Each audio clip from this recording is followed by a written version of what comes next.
Hey, Donald Trump is off to Pyongyang. Or is it Beijing, Moscow or Seoul? Anyway, that is not important. What is important is that he will before the end of May hold summit talks with North Korea's Kim Rocket Man Jong-un to secure the disarming of Pyongyang's nuclear weapons. The master of the art of the deal will negotiate peace in our time. Maybe. More likely, maybe not. Donald Trump has failed to master the dark arts of diplomatic negotiation. And he refuses to accept that discussions between governments require a different perspective and skill set than those practiced by New York real estate moguls. It is quite possible to read about a potential acquisition in the morning, walk into a boardroom in the afternoon, and walk out in the evening with the title deeds to a skyscraper. Saving the world from the threat of nuclear annihilation is more complex. There is a set procedure which involves months of careful preparations by diplomats who are experts in their field. These diplomats go by the nickname of Sherpas because their job is to prepare the way for the meeting of heads of government at the summit. By the time country leaders walk into the Grand Chamber, every I has been dotted and T crossed. The only thing left for the political leaders is to sign the documents, shake hands, smile for the cameras and take all the credit.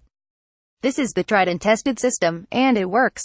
It works because the ideologically driven politicians tend to take a cack-handed approach to negotiations which lead to annoyance, frustration and finally, failure, from which it is nigh impossible to claw back a later success. The politicians provide a valuable service. They are the link between their respective populations, other populations and the negotiators. They provide the basic guidelines and goals, and, if talks fail, they take the blame, or at least, they should. But in America's case there is no Sherpa. The Trump administration has not even appointed an ambassador to South Korea. There are no diplomatic relations between the U.S. and North Korea.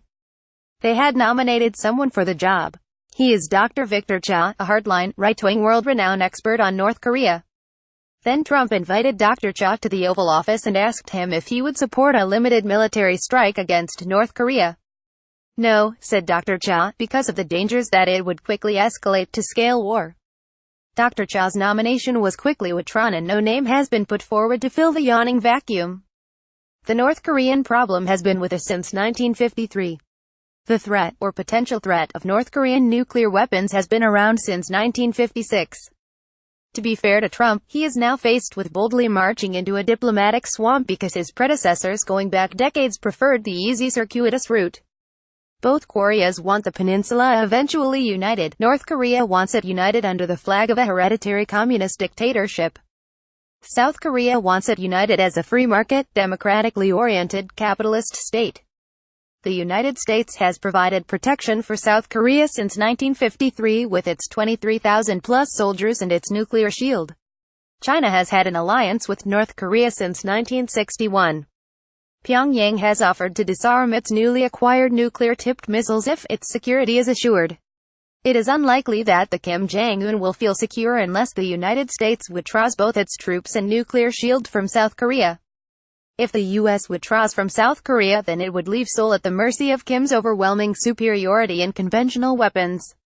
The seemingly obvious alternative is the demilitarization of the entire Korean peninsula. But this would probably lead to the collapse of North Korea once their citizens are provided with a choice between the material delights and political freedoms of the South compared to the austerity and oppression found in the North. Korea is the nuclear-tipped Gordian knot of world diplomacy. It does not need Trump charging an Alexander like with a sharpened take it or leave it sword. Tom Arms is a Wandsworth Lib Dem and produces and presents the podcast www.lookaheadnews.com. Read more by Tom Arms or more about observations of an expat. This entry was posted in OPDS.